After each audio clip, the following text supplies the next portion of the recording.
What's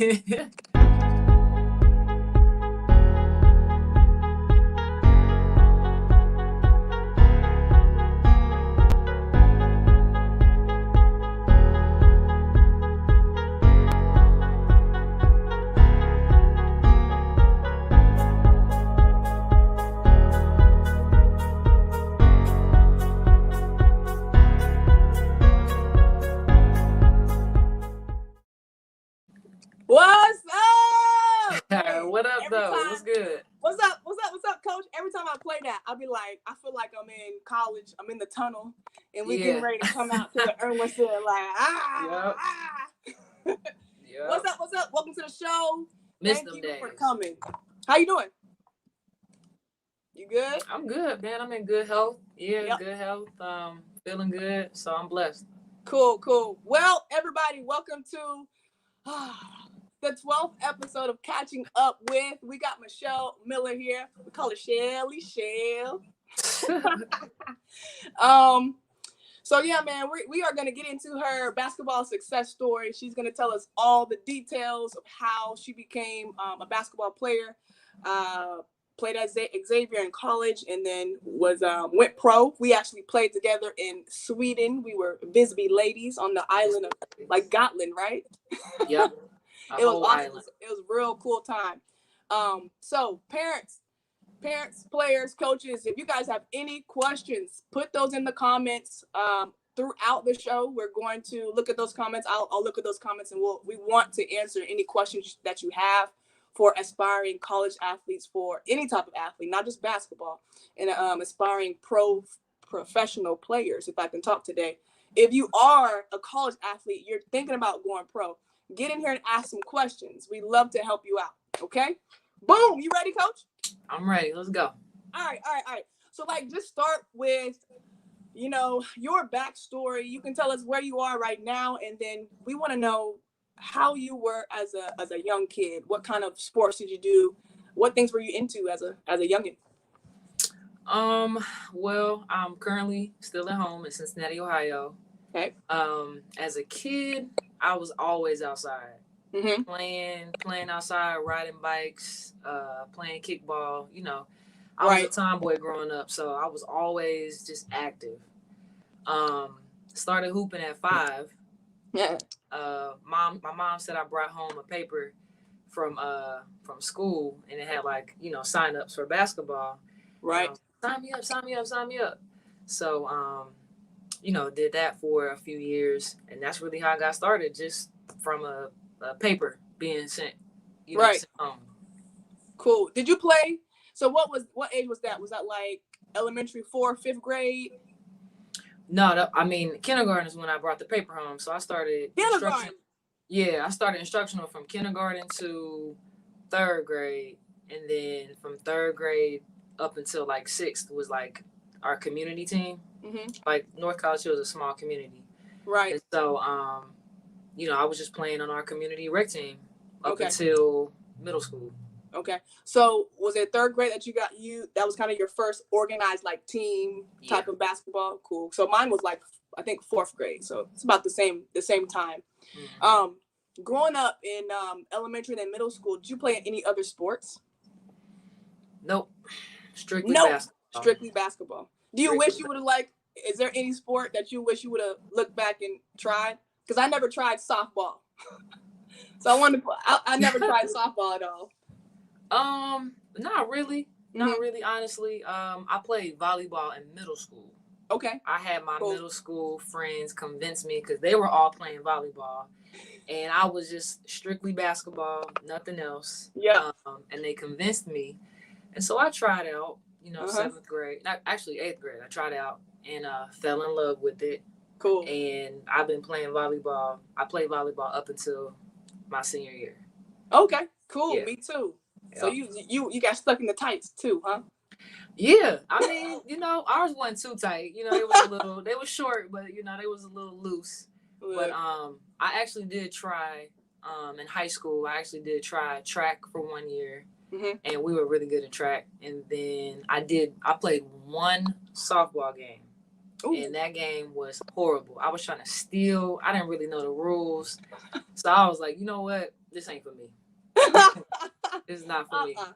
This ain't right. I don't like it. Mm-mm. That's cool. Okay. Cool. All right. So take us into, you said probably what, 3rd grade to 6th grade, you were playing kind of local team. Did you play AAU? And if so, when did you start? More organized, like competitively. Yeah. So my youth coach, he told my parents about an AAU organization called Classic Way. Shout out to my Classic Way Cagers. And so, we went to a tryout, ended up making the A team. And that's kind of where I got started, just about 11 years old. Okay. Yep. So Classic Way. Classic Way. Yep. Classic Way Cagers. Did you stay with them throughout your, I guess, high school career up until a senior? Or did you have any other teams you played with?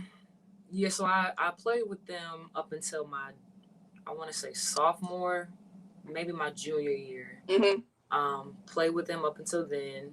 And then I ended up leaving them to play for another organization called Queen City Jaguars. Okay. So, pretty much my whole AAU career up until the last season. Okay. Yeah. What do you remember about being coached, right? So you're learning these new skills, and you're most likely you're getting better. What can you point out that was good coaching for you, or coaching that you personally enjoyed and can benefit from? Like, what kind of coach was that at a young age? So I'm asking this question so that younger players can watch this and kind of think about, okay, like, how do I want to be coached? And kind of listen to. Well, I don't think I really knew how I wanted to be coached at a young age. What I will say AAU helped me was it helped me to really understand the game. I felt like I was raw and talented, just, growing up and playing outside. Right. And plus, my family is all, hoopers. So I just always had that raw talent, but AAU really helped me learn the fundamentals, how to do a drop step, how to, run the lanes, the point guard gets the ball, the 4 takes it out, the 2s and 3s run the wing. Right. So it really helped me to really understand the fundamentals. Okay. For sure. So look, back when we played AAU, so do you remember having to have a state tournament to qualify and then get to nationals? Definitely. Okay. We had a state tournament, and I believe the top 3 were able to go to nationals. Top 3, we got a medal. You know what I mean? If you got 1st, 2nd, or 3rd place, you got a medal. And those top 3 went to nationals, which was usually in Florida. I feel like it were always in Florida. And that's where the nationals. It was just one nationals. It wasn't a whole bunch of showcases and nationals here and nationals there. It was one. Yeah. All the best teams went there. The best. I loved it. I loved it because I wish we could turn back the time and make our AAU like that, because it'll be more competitive.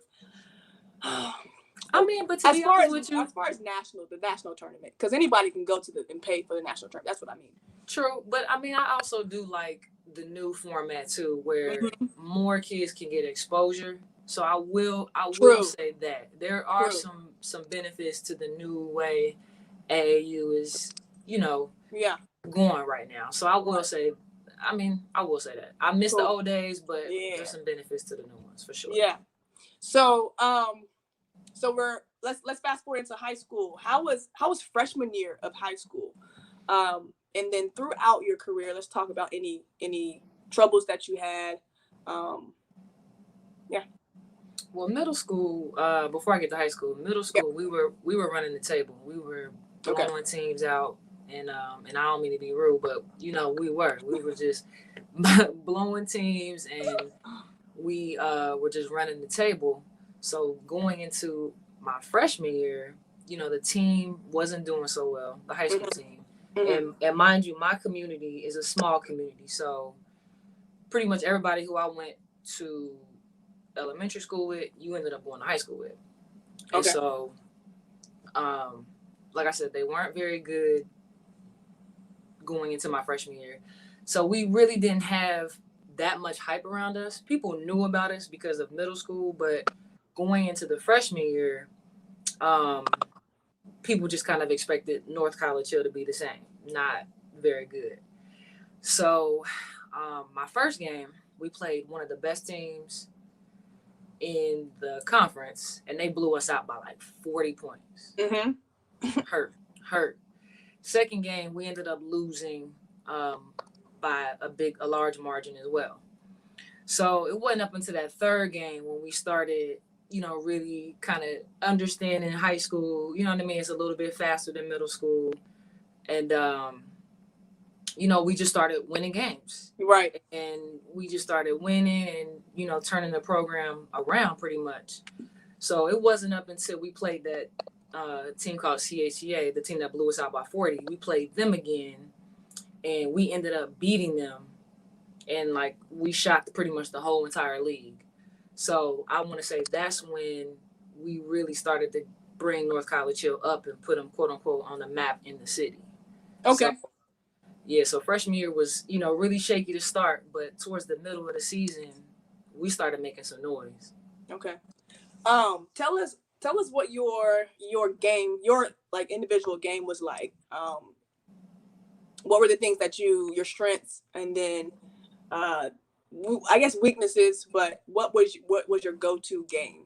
Because I coach kids and I tell them I know that they're adding tools to their game and they're adding skills, but there's something that for them on any team that they go to, they should know I do this well. I rebound well. I play defense, or I want to play defense more than other kids on my team. So those things. What gave you the most success from? What skills gave you the most success? I think what gave me the most success was just my confidence. Mm-hmm. I really enjoyed playing basketball. Mm-hmm. I just truly had a love for the game. So, my freshman year, I felt like I was just raw. I just was quick. I had some skills, but I still really didn't know the game 100%. Yeah. So my confidence was really, really big for me. I really wanted to be good. And I loved Michael Jordan. Growing up, he was the man. So, I just wanted to patent my game after him. Mm-hmm. So that really also helped my confidence, trying to be like Mike. But I would just say my confidence, to be honest with you, was really what got me through. For sure. And then you said I know you was quick, but you had had speed, right? So you used that.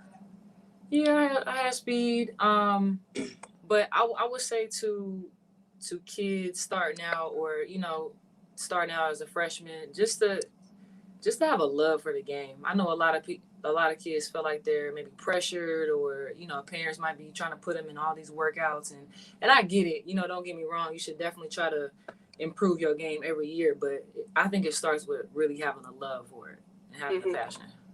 Okay. What's the next question I wanted to ask? I wanted to ask about your the parenting style around you playing sports. How did your parents or family help you be successful in your sports? We have some helicopter parents. Were they on you, or did they let you do what you wanted to do? My parents were very consistent, and I really appreciate that as I went through college and now as an adult. Very consistent. They came to every game, every AAU game, every tournament. They were around. Even my family in Indianapolis as well. They as many AAU tournaments they could come to, they were there. But my dad was my first coach, and of course, he was hard on me. Showing me the game, showing me how to rebound, showing me how to dribble.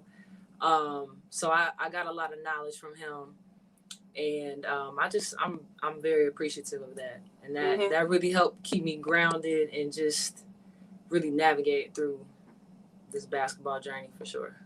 Okay. So you do training right now, right? You're training. and then you work with a lot of kids in general.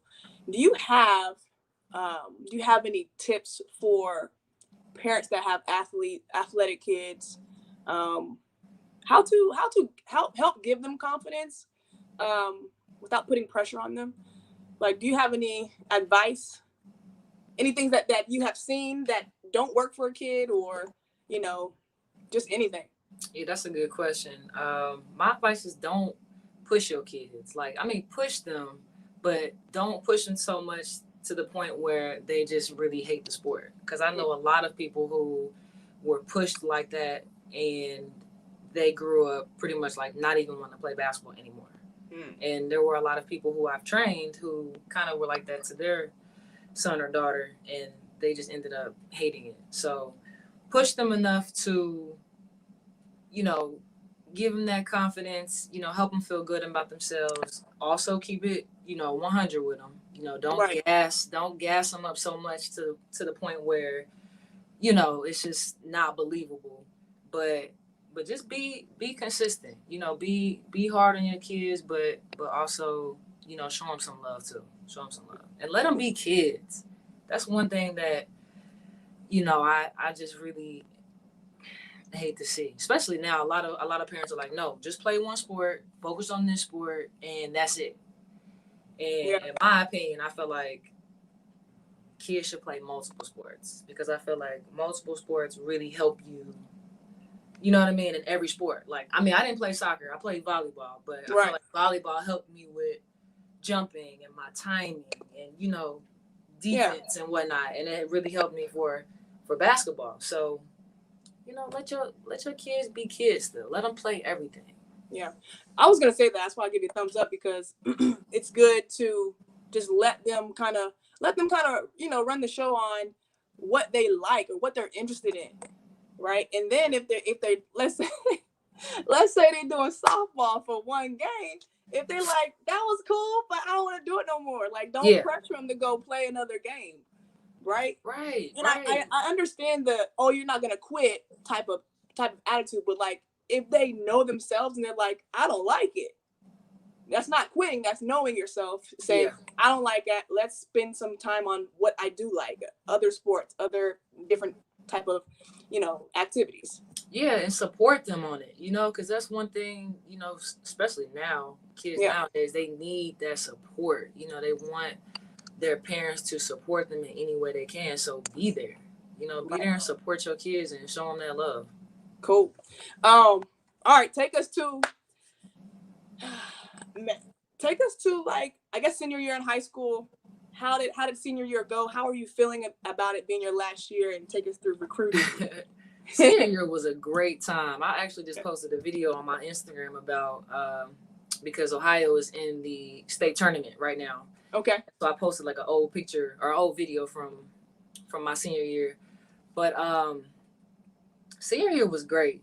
I don't think it really hit at the time. I was like, I don't think it really hit me that it was my last year. Mm-hmm. But I do know that me and my teammates, before we graduated, we wanted to put a banner, for girls up in the gym, because all the banners in there were for boys basketball or baseball, and there was nothing for the girls.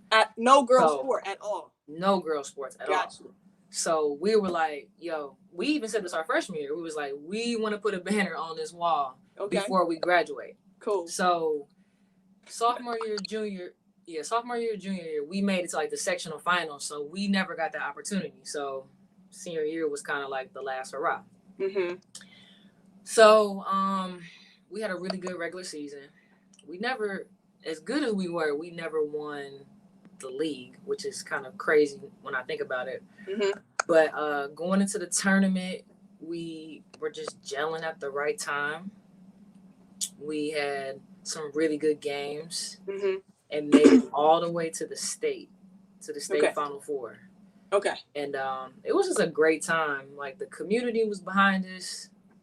I love that I was able to do it with the girls who I've been playing basketball with since third grade. So that was an amazing feeling. And just I mean, it ended in a loss. We lost to a dynasty named Regina here in Ohio, up near Cleveland. Okay. But it was just an amazing run, and I still watch those DVDs like to this day, like faithfully. Mm-hmm. Like it's crazy. I just love going back to that time because it was no other time like it. Yeah, I'm still trying to get my tapes from my school, but I can't get nobody on the phone. Oh yeah, I got all those. I made DVDs and sent them out to my teammates, and I don't know if they watch them like me, but I watch them all faithfully. It's crazy. Oh man. All right, take us through recruiting. So maybe like shoot, if you could, maybe who was your first letter? How is that feeling? When did you get that? And then take us through like your top 5 or 3. How you went? How you taking me came back? to the You taking me all the way we gotta back, go. Man. We gotta that go. was like 2001. You know what's funny? What's funny is I remember my athletic director bringing me into his office, and he was like, "Here you go." He just dumped like a box full of letters, and I'm like, "What are these for?" And he was like, "They were letters from colleges." Yeah, they and I was like, I was tripping because I didn't know that, you know, colleges was out there really like watching me. Mm-hmm. You know, because I didn't think, especially like my first couple of years, I didn't think I was all that good. You know, playing AAU, I thought I was okay, but not enough to receive letters. Mm-hmm. So I didn't really know that you could go to college for this. I literally was just playing because I loved it. Yeah. And so I wasn't aware that, hey, you can go to college and get a full scholarship for this. Mm-hmm. So that was really mind blowing. I went home and was like, "Mom, look at all these letters," and she was saying the same thing. She was like, "Wow." So the first couple of letters I was getting was just questionnaires, you know, the typical, yeah, the name and what are your interests and whatnot. But I want to say, what year was that? Remember, that's sophomore year, you said? Yeah, this was like sophomore year. Gotcha. And yeah, sophomore year.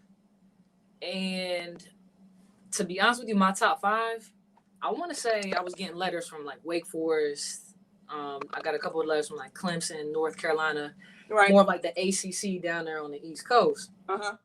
And I want to say towards my junior year, I was, you know, telling people that I wanted to stay closer to home.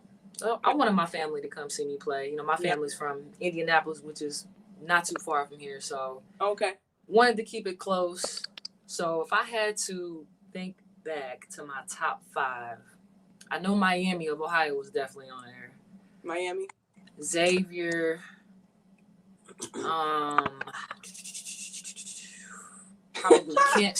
Probably Kent State. Okay. And these are all in Ohio? These are all in Ohio. Yep.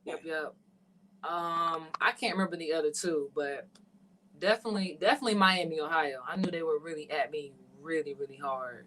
Okay. Really hard, which that's not too far from here. Okay. So which one did you choose? And then if you can go into, you know, why and what you were looking for other than kind of staying close to home.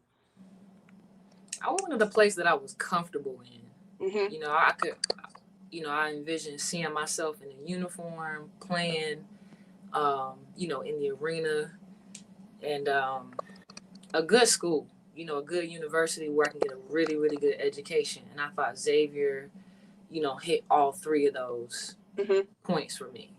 Right. All 3 of those for sure. And Miami was really, really close. I took a ton of visits to Miami, Ohio. They loved me. I loved their campus. Their campus was really, really nice. It was like a really closed off campus. They had like their own bowling alley, grocery store. You know what I'm saying? It was like movie theater, everything. So I really was really, really close to going there. But Xavier, you know, Xavier won me over. I only took 1 visit, believe it or not. To Xavier. Yeah, like I didn't take all my visits. You know, you get 5. Yeah, I didn't either. I only took 3. 1.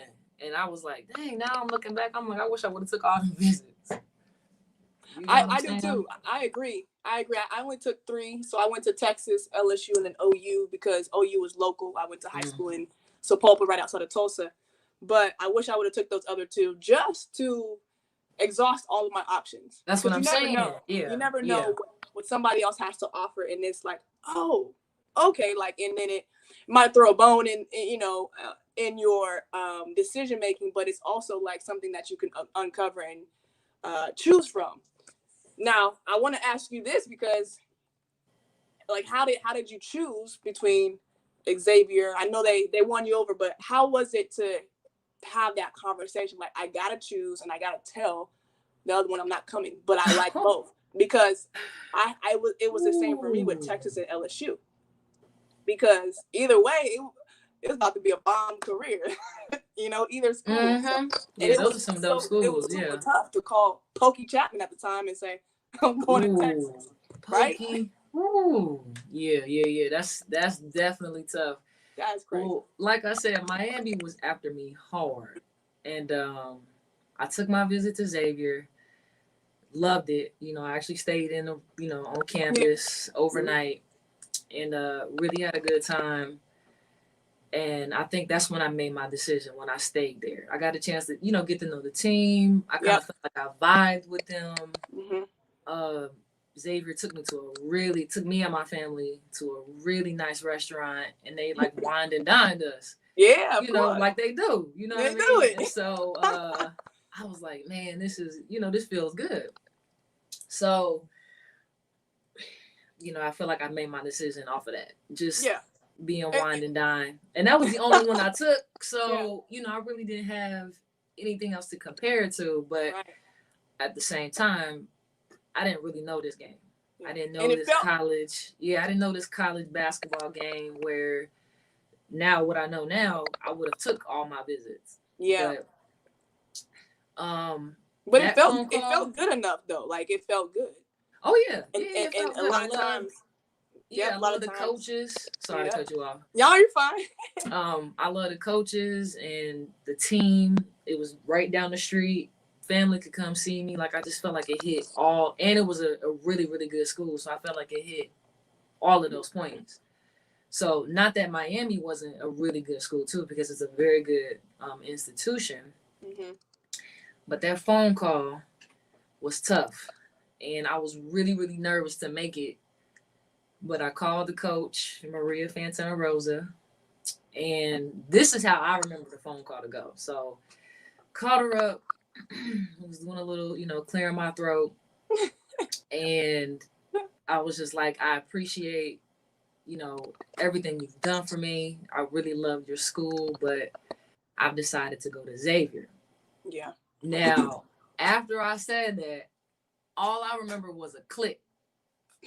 All I remember was a dial tone, like dun dun dun dun, and I'm like, did she really? So, I mean, I'm not trying to start no controversy or nothing like that, but I really You blacked out. I really was like, she hung up. That's how I remember it. But okay. That phone call was tough. It was really, really tough for me to make, but I had to. You know what I mean? I had to, let her know how much I appreciated it. But I was going to Xavier. Yeah. At the end of the day, that's the most we'll have control, right? That's all I could do. So I just tell, like, all coaches or parents and players that are watching, high school players, if you have the chance, take all of your visits, because again, going back to the vibes that you felt with the team, the girls that were there that you would play with for 2-3 years. The coaches, like, when you get there and on campus and you're seeing the campus and what you're picturing when you go there next year, it's a vibe, right? It's a feeling. And your body, really, your mind's going to tell you, like, this feels like home. Mm-hmm. Or if you take enough, right, you take all of your 5, there's going to be others that feel more like home, others that, like, you don't have a connection with. Yeah. When you get to the city, it's everything, right? And how much they pulling out the stops for you. Boy, because they pulled out that red carpet. I was like, this every day? Yeah, every day. It was beautiful. It was beautiful. Well, that's cool. Okay. So you choose, is it Xavier? You don't say the X. I'll be like, Xavier. Nah, that's silent. It's just Xavier. Xavier. Okay. So you chose Xavier. talk us through freshman year. What yeah, what did you expect? What did it lead up to your expectations? What was unexpected? Tell us the details. Freshman year, boy. Coming from high school, we were in the paper. We made a lot of noise in the city. And so I thought, and it was easy for me. It was easy. Varsity was. Right. So I get to my freshman year and I thought the same. I knew there was going to be some challenge. I mean, I saw Love and Basketball. So I was like, is basketball going to be like that? So I had a little bit of nerves, but, I kind of felt like I knew the game. I would get in there, I would practice, I would play. It would be it. So I expected it to be a challenge, but when I got there, it was bigger than that. So, I mean, conditioning was crazy. You had a little bit of conditioning in high school, but at least when I was going to high school. Like, right. Not trying to downplay it, but I mean, we worked hard, don't get me wrong, but compared to college, it's just different. It's on another level, like whole another level. Every day, exactly. Hours. So, conditioning was cool. Practice was fast paced. Yeah. But I really didn't practice very much. I practiced a little bit, didn't practice much. Trying to juggle practice, going to class, homework, you know what I mean? Like that all was really tough for me. So just trying to navigate that, learning my time management, was tough for me as well. And I played my first game. I got like 15 points at Louisville. So I felt like, okay, I'm understanding this thing. Like I know what I'm doing. And then, towards the rest of the season, I wasn't playing much. That was tough for me. That was really tough. Coming from, like I said, playing every game, being one of the best players on the team. Yep. To going to the end of the bench. Yeah. Was a struggle for me freshman year for sure. How'd you get through that? With your level of confidence, was it was up and down? Were you just like in your head, I gotta stay ready? Did you, how did you handle that? Because that happens to a lot of us. But some are successful to continue their path, and some don't. Like they don't keep working. So how did you keep working, basically? Well, it wasn't well. It didn't go well. I was very depressed.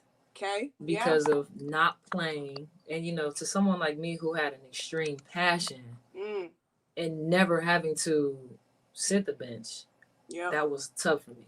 Like I didn't even have to sit the bench. We only had like maybe 8 players on my team, and so maybe not even that, maybe 6. And so I never. That was really play. Yeah, I never sat down. So I was depressed. Oh, high school, cool. High school, sorry, yeah. No, you good. I was depressed. Yeah. And so that affected my schoolwork. Yeah. I was getting bad grades. I was actually ineligible my freshman year. Like, like that first semester. Yep. I wasn't eligible, but thankfully I went to summer school and, was on the dean's list. So I was able to like average it out. Yeah. It was weird, but it affected my grades. It just affected my confidence. Yep. And I really, really struggled my freshman year. Like I was even on the verge of wanting to transfer, because I felt like it wasn't me. Like I was blaming everybody, the coaches, just anybody who I could think of. I was blaming everybody. So I had to, ask myself a question. I ended up going to my coach at the time, Kevin McGuff, went to him and I was just like, look, how am I supposed to get on the floor? You know what I mean? Like, I'm not used to not playing. Like, what's up? Like, what can I do? What's up? Yeah, I ain't really saying like that. I know. You know what I mean? I was nervous in the mug going into him. I'm like, shoot, I don't know what he gonna say. Yeah. But I was just like, what do I need to do? And he flat out told me, like, my defense sucked. He was like, your defense stinks. Like, you stink on defense. And I'm just like, dang, like, he really, coming at me hard. But I needed that. And I needed that. And so from that day, that's when I kind of, things started to change, and I started to work on that, focus on my defense, and just play basketball all summer. That's awesome. I'm glad we're talking about, and I'm glad you were able to open up about being depressed in that freshman year, because we don't talk about mental health a lot, and how athletes have anxiety too, and depression, and different things happen. I want to ask, how long was it before, like, in the season, when did you ask? Like, you were like, I had enough, coach. How can I get some playing time? When was that? Was that like before Christmas, or was that like towards the end? Nope. I went the whole year. Whole year. Now, I had some family members, they had enough. So they went to the coaches and was like, my niece, my granddaughter. Right. They was snapping on, the coaches. And I felt so bad. But, they had my back, and I appreciated it. Sure. But I didn't go talk to the coach until, honestly, at the end of the season. Yeah. Now, I had the assistant coaches, giving me confidence and letting me know, like, hey, just keep at it. You know what I mean? They really helped me through it. But it wasn't until the end of the year when I was like, what do I need to do? And you went to the head coach. Yeah, you have your end of the season meetings. Right. Yeah, sure. So I didn't go in there. I ain't stomping there and be like, tell me what's up. It was in the meeting. Got you. Yeah, it was just the end of the season meeting, and that's when I asked them. What would you tell your 18-year-old self going through that? What would you tell her now? Like, if she was about to go through that, what would you tell her how to be prepared and what to change on that situation? I would tell her that you are coming into a program where everyone is the best player from their high school team. Mm-hmm. So you have to bust your butt and really work hard to add to your game. Don't be content with being in the paper and getting all the accolades from the state. Like, this is a new challenge. Challenge yourself. And I don't think I really challenged myself going up into that freshman year. So, I just kind of went in with the same confidence and thought it was going to be the same. Yeah. And it's not. So my advice is to always grow, always improve your game. In some way. Absolutely. Yeah. I mean, when you step up levels from high school to college to pro, like, it's all those little 4 years, it's 0-0, right? The slate is clean. You get to college, everybody's been the best player on their AAU team, the best player in their high school team. Doesn't matter if you were McDonald's All-American, this and that. Nobody cares, especially your upperclassmen. They don't care. Nope. You just better not make us run. That's what they worried about. Facts. Yes. So yeah, that's cool. So that's freshman year. So you changed up the defense. You got a little dirty, a little gritty. What happened sophomore year? Take us through sophomore year, or take us through sophomore year. Get us to senior year a little bit. Okay. Well, the summer before my sophomore year, here in Cincinnati, there were like open gyms everywhere. So I was traveling to open gyms, just playing all summer, playing against older girls, playing against like other colleges around here, and just really trying to improve my game and get better. Yeah. So because of that, I feel like I went into my sophomore year not only knowing the game and being able to pick up on it, and pick up on the speed and the lingo, and et cetera, et cetera. Yeah. I feel like that summer really helped me going into my sophomore year. So I was able to not sit the bench anymore. I played in all 32 games. Wow. But I came off the bench, obviously, and I was the sixth man of the year in the conference, and we were in the A10. Sixth woman, you was a sixth woman. Yeah, we was in the A10, so Okay. that was really that felt really good for me, and I felt that I had to earn it. Going from not playing to now playing, and then getting that, making that accomplishment was very, very impactful for me, and I think that really helped me into the rest of my career as Xavier. Junior year, I was a starter. I want to say like maybe third leading scorer on the team, and then going up into senior year, I was a starter again and became a captain. Yep. So, going from sitting next to the trainers to starter by the Gatorade. Yeah, by the Gatorade to starter and captain. Like, I just really felt that you have to bust your butt, and I really worked hard to get there. Yeah, but and that's what college is about. That's the next level. It's not always going to be easy. It's going to be hard, and sometimes you do. What I want athletes to know and parents is sometimes you do have to wait, but that wait is preparation, right? And then it's also you learned how to be your advocate, your number one fan. You had to go advocate for yourself and talk to the coach. Mm-hmm. Yeah, sure, you should have did it earlier, but you had to go do the mama, auntie, grandma. They can't help you. Right, coaches they not listening to them. Mm-mm. They cannot. And like you said, you were like, okay, let me just take initiative. Let me go get an answer.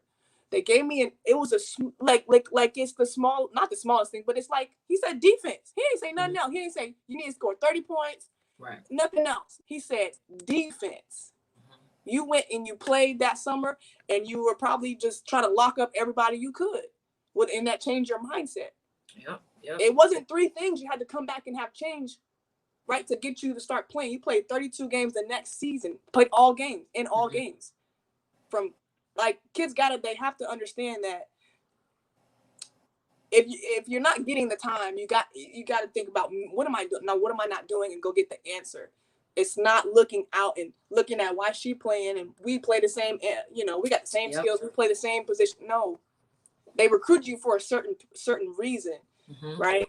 You're a puzzle piece, and you got to do your job. You got to do your role, and then you succeed at that, and then you branch out, and they'll give you the green light to do other stuff. Yeah. Oh, but yeah. Sound like he brought you to come lock up some people, and you wasn't locking up.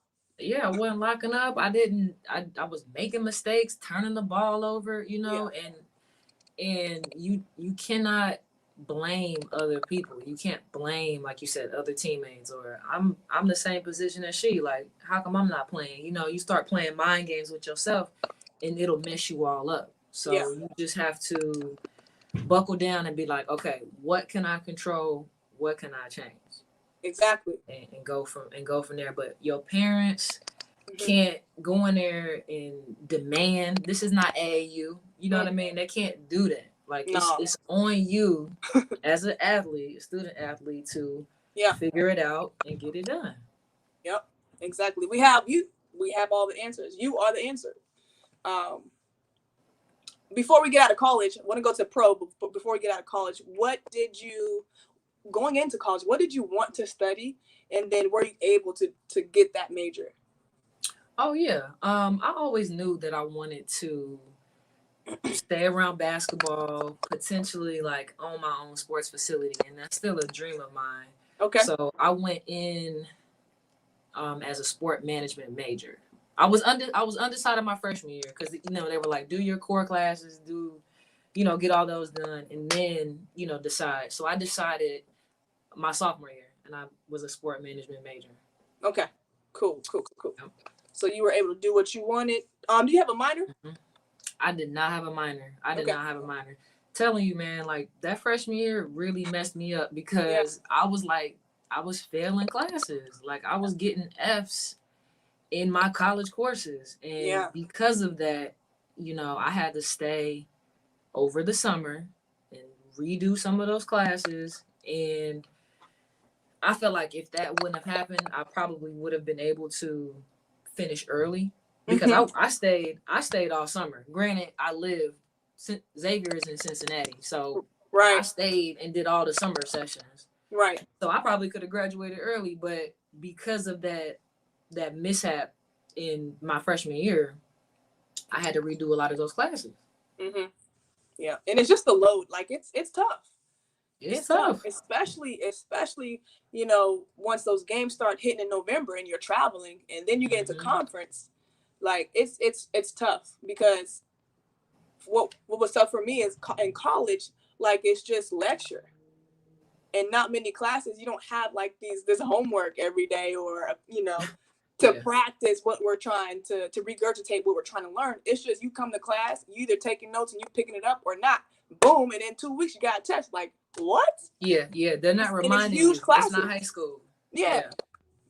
And what I wish I would have done earlier is just throughout my whole career is go to my teachers, no matter if I had an A or a D in the class. I had some D's. We ain't perfect. We not perfect. I'm not even ashamed no more to say that because it's a part of our story. You know what I mean? And now we can help the next generation for sure.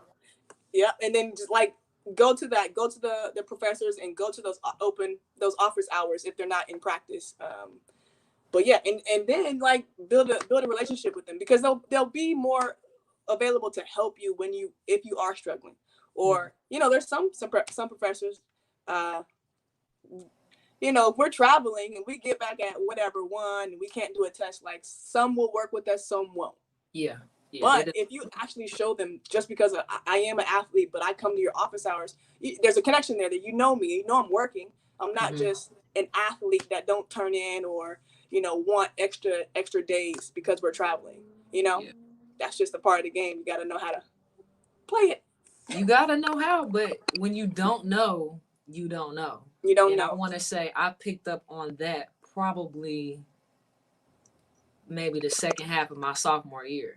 Okay. So, you know what I mean? Like, when you don't know, you don't know. And they try to prepare you, going into your freshman, they try to prepare you for those things. But until you go through it, that's nothing. You got to actually go through it and experience it. Let me tell you this. It's a funny story. I love telling it because I like look back and I'm like, I don't know. But so it was freshman year and I don't like writing. We had a rhetorical writing class. And we had to write something. I turned the paper in. I did terrible. It was like a D and an F together. It was terrible. Oh man! But like in the class, with this paper, we had she gave us 6 edits. So, but every time I got better on my paper. Okay. And we did have tutors, but we don't have people doing our work. Like that's not a thing. Not for women's basketball. Right. You got to do your work for sure. Yeah, look. So every time, it makes sense that every time you have an edit, you're getting better and you're getting a better grade. Like you're bumping it up. But it was weird. I had to have a meeting with my professor and my academic advisor because she thought I was plagiarizing. Because you kept getting better? Wow. I kept getting better. Like, that's crazy.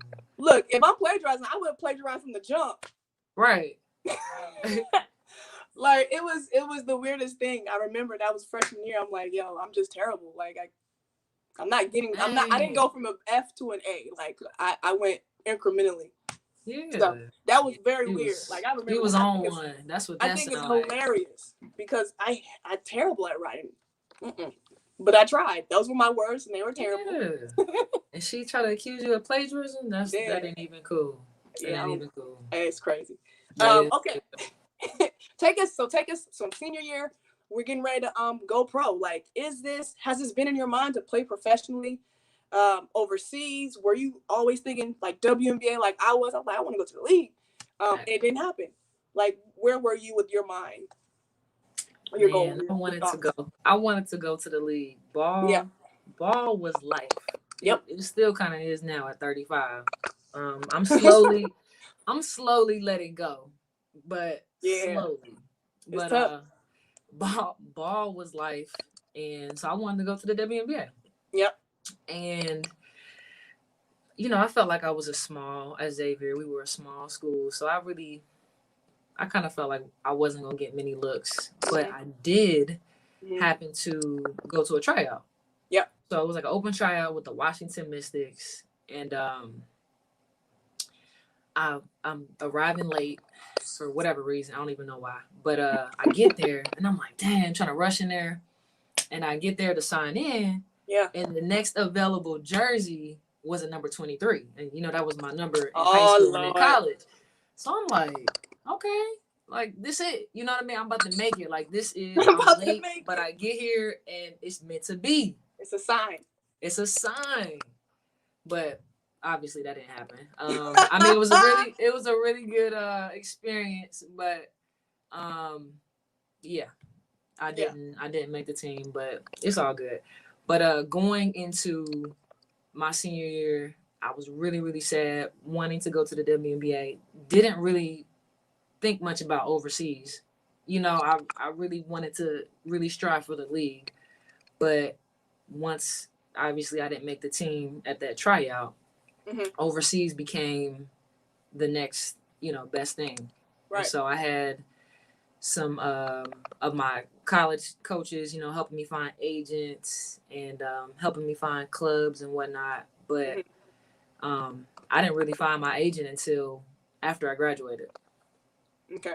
Now, did you go to it wasn't a tryout, but what is it called? A combine, where they have a lot of girls go to if they didn't go to the WNBA or have a tryout with the WNBA. There's some agents there. I didn't go to that. You mean like at the Final Four?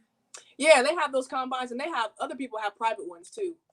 But yeah, I did hear about that, but I didn't go to any. Not that I can recall. I didn't go to any like tryouts at the Final Four. Probably couldn't afford it at the time. You know, we didn't have no money coming out of you know what I mean? So I don't even think I went to that. I wish I could have, but didn't go to any of that. Yeah, I was lucky enough to. So the Final Four, our Final Four was actually in San Antonio, and they have one or two combines that are always there. So I was able to go down there, and I found my agent there as well, my first one, and then I was able to go to Portugal for the first rookie season. So, but yeah, I don't even know when I learned the thought of overseas basketball. Like it might have been senior year. Like really, I can't even remember. Loving basketball. Probably was really our eyes into that next level. You know what I mean? That was it. Man. So okay, tell us where you go. How was it going into your first year overseas? Talking with the agent, everything. Well, my old teammate from Xavier was playing over in Germany, and she, you know, wasn't playing basketball anymore. So she, you know, was asking me if I had an agent and if I was interested in playing for her, you know, the team she had just left. So told my agent about it, and, you know, they did whatever they did, and I was able to go to the same club that she played for, which is in Quakenbrück, which is like a really small town in Germany. So get there, was very, very nervous. Didn't know any German. I took Spanish in high school and in college. So really, really nervous. And I get there and I ended up staying with a family. Like I didn't have my own apartment. I didn't even have a car because I was scared to drive over there. Yeah. So stay with the family. That family was amazing. Like really, really cool people. It was a husband and wife, and they had 3 kids. And she actually played on the team as well, the mom. So you know that was really cool too. And she was like 40, maybe a little bit older than that, still hooping. Right. So I thought that was really cool. So it was a very, very, very interesting time and a culture shock when I first got over there. Like, obviously, you know, everything closed at like 8:00, which was, you know, over here, everything stuff is 24 hours. Yeah. So that was like really, really strange to me. But basketball wise, I didn't really know what to expect at all. Like that game is so much faster. They move the ball, you know what I mean? Like versus over in the States, it's X's and O's over there too. But everything is more calculated. Overseas, they just pass the ball. So that took some getting used to. I hated that they kept calling me for travel. I swear, I'm like, I'm not traveling, bro. But you they travel called me for over there. They called me for so many travels in Germany. I was like, how many how many did you have your first game? I had like 6. I probably had like 6 or 7. As soon as I got the ball, boop, I'm like, yeah, I ain't even dribble yet. Wait, you can't take a pivot? Nah, those referees over there, yo, that's hilarious. Crazy. I was like, I know. I don't think I ever traveled. I'm gonna be honest with you. Like, I don't travel. No. If I travel, somebody fouled me. So that's I'm sticking to it. Like, I don't travel. So when I was over there getting like averaging 6 or 7. But anyway. Yeah. That's funny. The game was a lot faster. Culture shock, but we really had a pretty good season. Yeah. Made it to the playoffs. Only American? I was in the beginning, and then we brought over 2 more Americans. Cool. Okay. 2 more American girls, and they stayed in the house with us too. So it was like, they had the family we stayed with had a big house. So okay, all of us stayed in the same crib. And what was really strange to me was we had to drive to the games. That was a really big shock to me. Like, there was no bus. Oh yeah. Because we were such a small organization. I don't know if the bigger ones have planes or they got charter buses, but we had to get in the cars, and drive to the game. You gotta get yourself to the game. As soon as you got out, you played in the game. It's like, you don't stay overnight. Oh, you mean like traveling to like away games? Yeah. So some of my teams, like we had the vans, we had charter bus, but he was big time. He was big time over there. No. Where? Like when you see them vans, we had like 12 girls in the dang 8 passenger. Like, we all up in there like right, like sardines. Right, we about to make it. Yeah. But that was all those. It's crazy. All those little things that kind of take for granted in the States. That they're just different. They're just different over there. But then it's like you just kind of get used to it. That's the international the life. We're not flying charter. We're not taking a plane from Austin to Norman, and everybody got their own 2 seats and snacks and stuff. So it wasn't like that at all. Straight grind mode. People think it is. There. It's almost. I think you could say college is kind of more professional than some playing overseas as far as the traveling and things like that. Like, what I'm saying?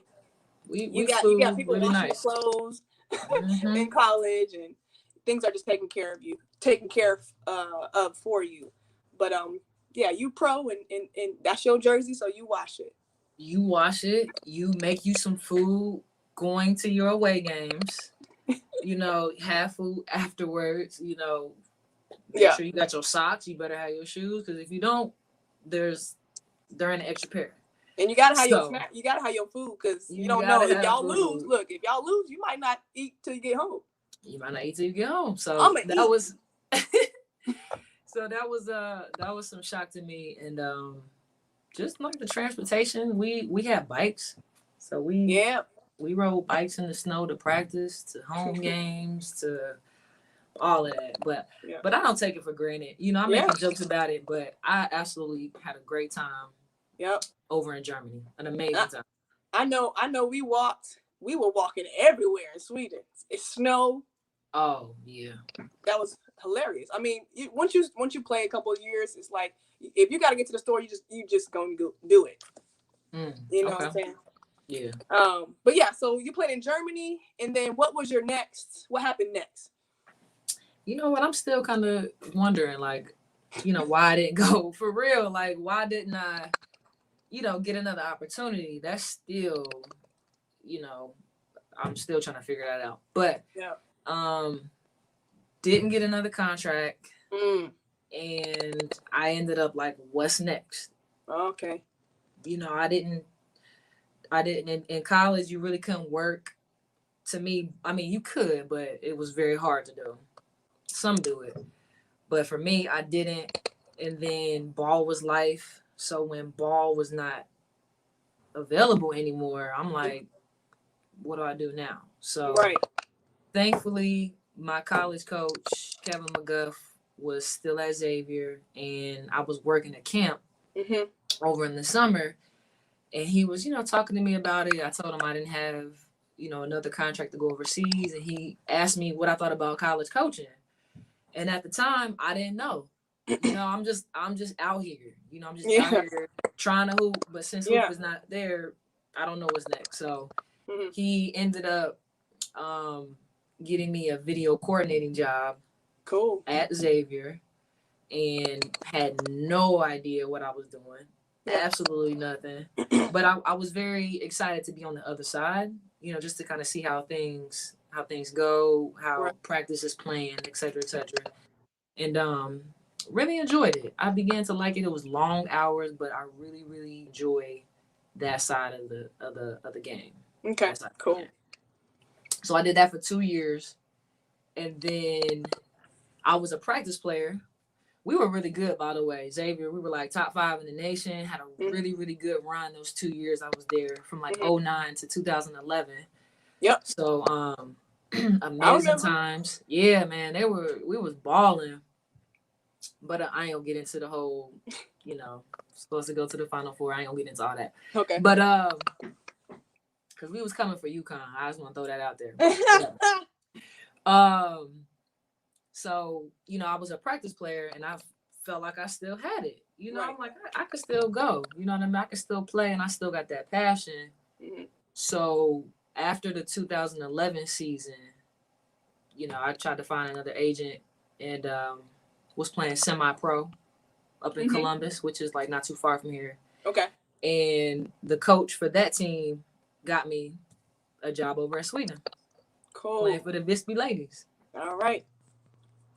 So it was a gap, you know what I mean? I played and stopped playing in 2009, coached for 2 years, and then had the itch still. It never left. I just didn't have no opportunities.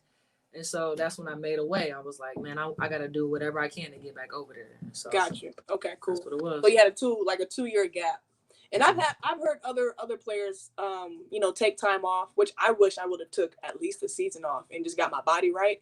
But I played all the way through. That's one thing I do regret, because, it's like when you do take time off or have to take time off, you feel like, oh, I got to play this next season because my stats, they're going to go down, right? Or I won't have stats for them to look at from last season, so they won't take me serious or whatever. But, yeah, I've heard people played, were not playing for 2 years or 3 years and still got a chance to go back over there. There's so many places to play. It's just getting connected with somebody, That's definitely true. Definitely true. It's who you know and how people can connect you to, whoever in charge or whatever.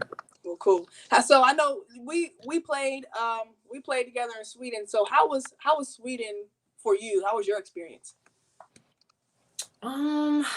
I love Sweden. I didn't mean to hesitate as if it was a problem, but I actually really, really enjoy Sweden. We stayed in the clubhouse. Things were a little different from Germany. We had like to go get our own groceries. Like, for me staying with that family, they took care of that. So my time over in Sweden, I had to take care of that. So that was, different for me. Going to a restaurant to eat, you know what I mean? Like, it was just a whole different overseas vibe over there in Sweden. So I really did enjoy that. We had to take a ferry. Do you remember that ferry we had to take? Yeah. We were on that island. Because you know what? Because I was like, wait a minute.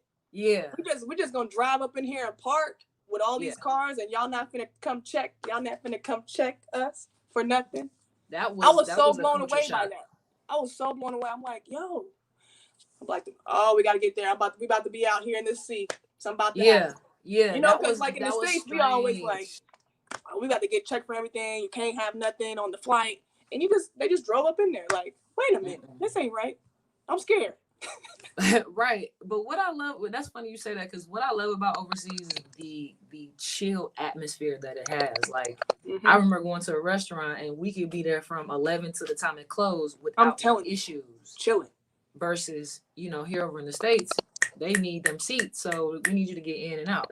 So I do love that chill vibe that overseas gave me. It gave me some time to really learn myself, slow down. You know what I mean? So I had a great time in Sweden. Now, I felt like it was a struggle for us to win games. Like, that was crazy to me, and that was very tough for me to lose a lot. Yeah. But an incredible experience. Turned that thing around, though.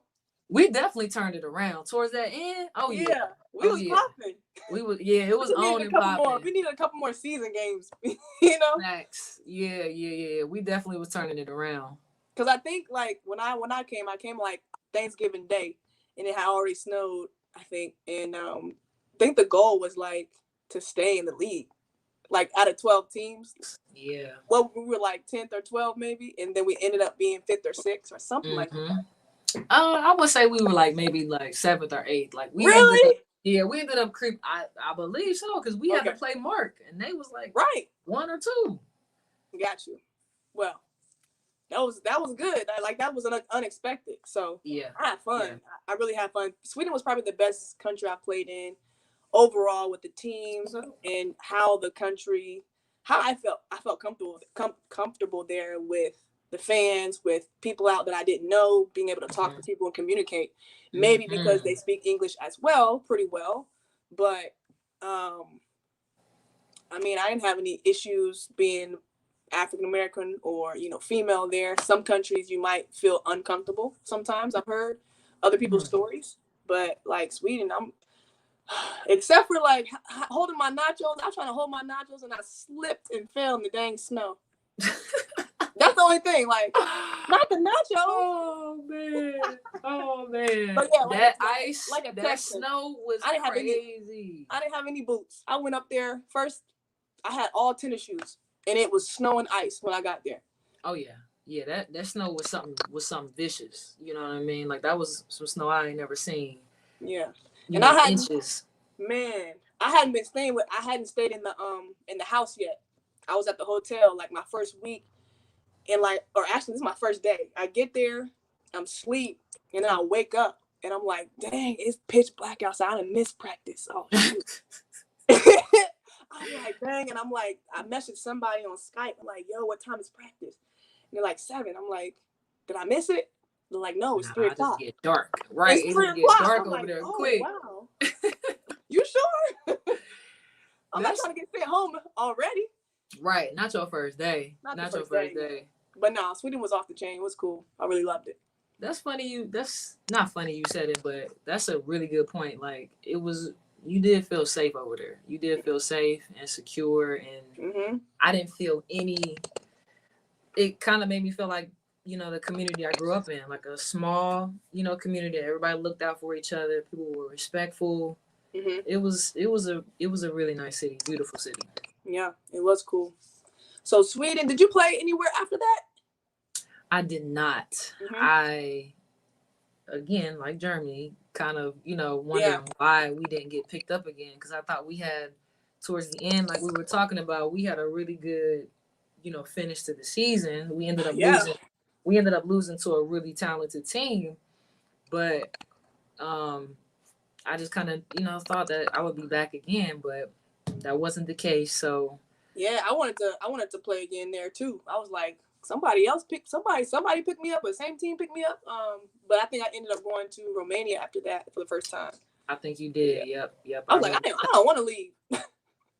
Right. We was having a good time. We knew the community. We had a nice little spot that we were living in. Yep. Like it was just all good. But I think the club might have had some stuff going on too, like changing ownership, or I don't know.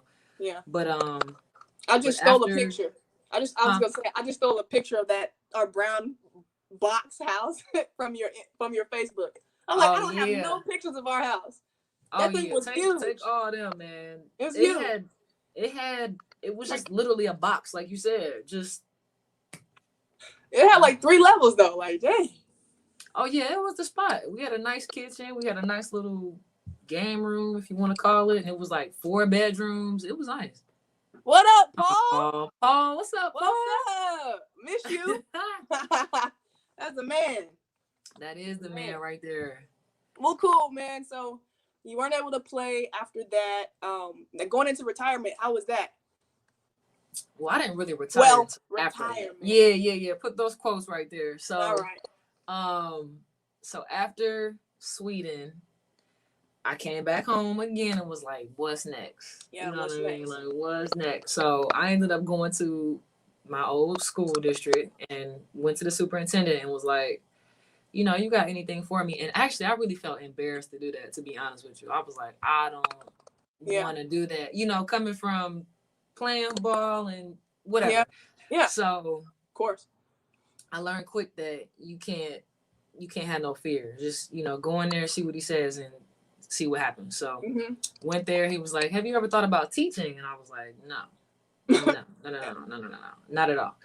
And so, he was like, "Well, we have this position. It's a PE position, you know, gym teacher position, and we think you'll be really, really good at it. Like, think about it." So, long story short, I ended up, you know, taking some more courses so that I can become a PE teacher, and I've been doing it ever since. Cool. That's perfect.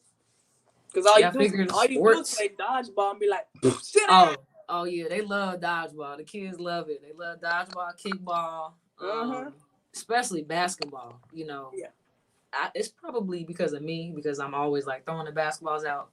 But they love it, and I love it too. It's I'm around sports, so you know, I was like, why not? Cool.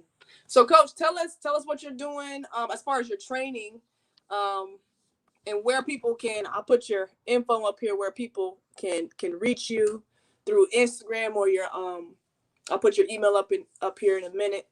But if anybody is, you know, looking and watching from Ohio or will watch this, you gotta hit my girl up, hit Chele up. Yeah, definitely. Thank you for that shout out. Yeah, you can find me right there on the screen at Legacy 23 Training for Instagram. Website coming soon. But I'm just looking to train the young ladies and boys who want, you know, learn more about basketball on the court and the life skills that it taught me off of the court. You know, there's a lot of things that I take from, you know, this experience, my journey, you know, and I'm kind of glad you know, hit me up for this podcast, because I think what you're doing is amazing and helping getting these stories out there, because growing up, the role models that I looked up to were the males, and, you know, NBA. And I didn't really have, I mean, there was Cheryl Swoops, don't get me wrong. I loved her, I loved Cynthia Cooper. But when I first got into basketball, it was the NBA. Right. So, you know, I now want to be that mentor for young ladies, especially who want to grow with this game, because that orange ball took me around the world and gave me experiences in relationships. Like, I probably would have never met you. Yeah. You know what I mean? So it just really brought so much to me, and now I want to give back. I'm right with you. A lot of my close friends were teammates, American teammates, you know, that I played with. And crazy, like I've played against and with girls from all types of schools, not like just big D1, but like small schools that you ain't never heard of, and then they can hoop. It's like, what? Where you come from? Exactly. That's the thing I want kids and parents to understand too. Is like, you know, you don't have to go big D1. You go where you are going to get the most bang for your buck. So not your money, but like you're gonna get the most development. For sure, you know? For sure. Yeah, coming from high school, my school was a D3. So I think it was D1, D2, D3, and D4. So we were like low, quote unquote, because of how many people went to my school. Right. So, you know, I like to tell girls and even guys that I train that it's not always about where you go. You know, if you have the talent, you will be found. Especially now with social media. Everybody is You got a shout out right there from Ryan. I see. You know, everybody is throwing things out there, so you will get discovered. So it's not about where you go. You know what I mean? It's not always about that. It's not always about that. Yep. That's awesome. Ryan, hi, Coach Ernie. Shout out to you from Philippines. What's up, my man? The Philippines. Yeah, he's got a son that they put videos out, man, and his son just be working. They got this little little area in the backyard, and he's a worker. I love him. That's what's up. I love to hear that. You know, go keep outside. it up. Keep go it up, outside. Man. Keep it up. Play outside. That's what's up. Keep that up. Yes. So, Coach, any other last pieces of advice for aspiring hoopers? These are high school kids going into college, even college going into pro. We've talked a lot today. We've given some advice, but just any last pieces that you might not have said earlier? Well, kind of like what I was just finishing up saying is it's not about where you go. You know, you don't always have to go to a UConn. I mean, it's, you know, definitely try to reach for those goals, but go to a school where you feel comfortable, where you may get some playing time, where you'll be challenged. You know, and a quote that I read kind of in my older years, you know, not even in high school, but I want to say maybe after college, was if it doesn't challenge you, it won't change you. And I felt that in college I was challenged. And not to say that I wasn't in high school, because I was, don't get me wrong, but I was really, really challenged in college, and I had to change. You know, I had to change a lot about my mentality, my game, and it really, you know, propelled me into sophomore, junior, senior year. Yeah. So to the girls and guys growing up, you know, face every challenge, don't quit, don't blame others. Take a look in the mirror at what you can do and figure it out. That is awesome. Perfect, man. I appreciate you getting on. We're gonna do some more talks. We're gonna talk about some other stuff, but this is your first interview, and you are starting. Yeah, man. I'm out here nervous and shaking, but you know, whatever. Just, you know, that's just me and you talking. This is it. It's I simple. know, that's what everybody been telling me. Like, just be cool, and I appreciate you wanting to have this interview. Like, I think what you're doing is amazing, and you know, we got to get these stories heard, and you know, we do, and encourage the next wave of hoopers. Absolutely. All right, Coach. Michelle, stay on, and everybody out there, thanks for listening. Thanks for tuning in and sending your comments in.